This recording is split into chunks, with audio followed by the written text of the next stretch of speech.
C'est bêtement sublime qu'elle dessine. Mais donc sur une styliste qui a plus de bouteilles que moi, parce que bon là c'était ma première. Elle s'appelle Linda Mai Phong. C'est une Française d'origine vietnamienne qui est revenue au pays il y a 2 ans, 3 ans. Elle habite maintenant à Saigon. Elle a monté son label de mode là-bas. Et c'est un label éthique, responsable, qui s'intéresse aux ethnies traditionnelles. Et ouais, on a super bien accroché, et artistiquement et humainement, on a fait un petit bout de voyage ensemble. Tellement bien accroché que tu as même posé pour elle. Ouais, j'ai eu cet honneur.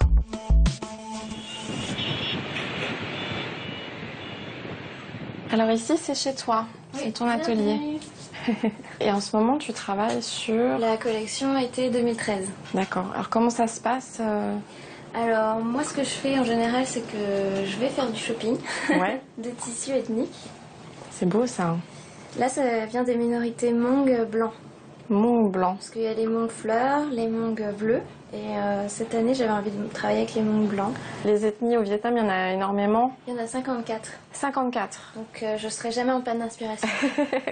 Et quel est ton rapport, toi, au Vietnam? Parce qu'en fait, tu as fait tes études en France, des études de mode, tu as grandi en France. Tu es née en France? Oui, je suis née en France. Tu es née en France.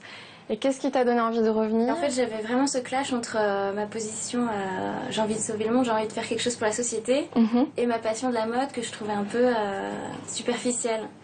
Du coup, c'est comme ça que m'est venue l'idée, j'ai envie de faire une marque de mode éthique et aider à promouvoir l'artisanat des minorités ethniques. C'est ça qui rend ton travail si spécial.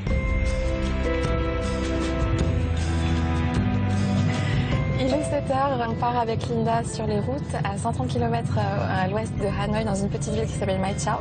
Et on va découvrir une minorité ethnique qui produit des tissus avec lesquels Linda travaille et qui l'inspire beaucoup.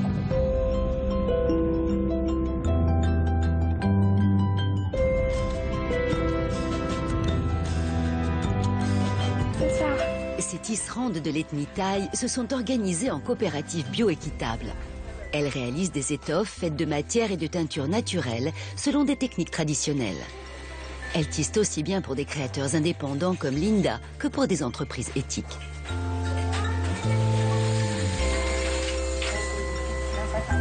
Ça, c'est ton travail, Linda? Oui, c'est la prochaine collection hiver et en fait, je voulais lui montrer ce que j'ai fait avec. Avec ce tissu-là? Ouais. Je lui ai passé une grosse commande et je sais pas, j'avais juste envie de lui montrer mon interprétation à moi de son tissu en fait. Tu vois? Elle est en train de reconnaître les tissus, mais elle me dit elle aime bien. Mais en fait, elle me dit ah mais t'as utilisé un foulard pour faire une jupe.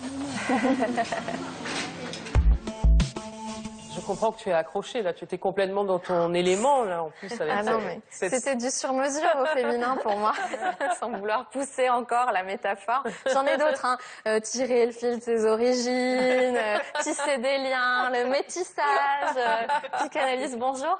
Non, mais Linda et moi, on a ce truc, on aime les tissus des ethnies, et puis on a un peu des parcours. Bon, elle y est retournée au Vietnam, moi non.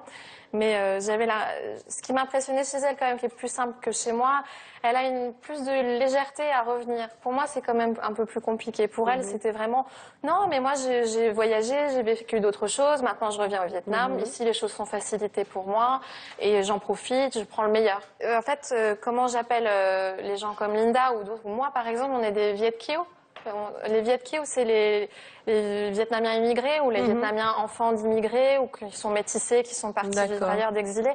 Et pendant longtemps quand même, on est rentrés, ceux qui rentraient au Vietnam étaient très mal accueillis. Parce qu'on était des traîtres, on était des lâcheurs, on les avait laissés dans la mouise. Les Vietnamiens, ce sont des gens très fiers, qui ont une vraie fierté. Et c'est vrai qu'il y avait cette sensation d'avoir abandonné le pays. Alors bon, c'est parfois les Viet Kieu, des gens qui étaient des boat people, donc c'est pas des vies simples non plus, hein, l'exil. Mais au Vietnam, pendant longtemps, c'était considéré comme ça, assez mal. Maintenant, pour le gouvernement, c'est devenu beaucoup plus positif d'être Viet Kieu parce que c'est quand même un apport financier très intéressant. Donc, et au fur et à mesure que les Viet Kieu sont revenus, la mentalité a évolué. Et puis, comme les Vietnamiens évoluent très vite, maintenant, ça se passe très bien, et notamment à Saigon, très bien. Pour moi, je sais pas comment l'expliquer. Je pense que C'est l'absence de transmission qui était difficile. C'est le fait que tu vois bien que tu ressembles pas aux autres, physiquement, même simplement. Donc, comme tu disais, c'est les autres qui te le font remarquer et pas forcément toi-même qui t'en rends compte. Mais tu as pas le débriefing familial derrière toi. Tes parents te parlaient en tunisien ou en arabe et marocain ou arabe tunisien. Et puis moi, j'y retournais tous les jours. Et tu y retournais tout le temps. Moi, c'était tabou, on n'en parlait pas. Il y a seulement les périodes de fête du Tet, de Nouvel An vietnamien, que là, ça parlait vietnamien, qu'on mangeait vietnamien, qu'on parlait, qu'on était dans la tradition. Mais une fois par an, avec une famille éclatée de partout. Je sais pas, je pense que c'est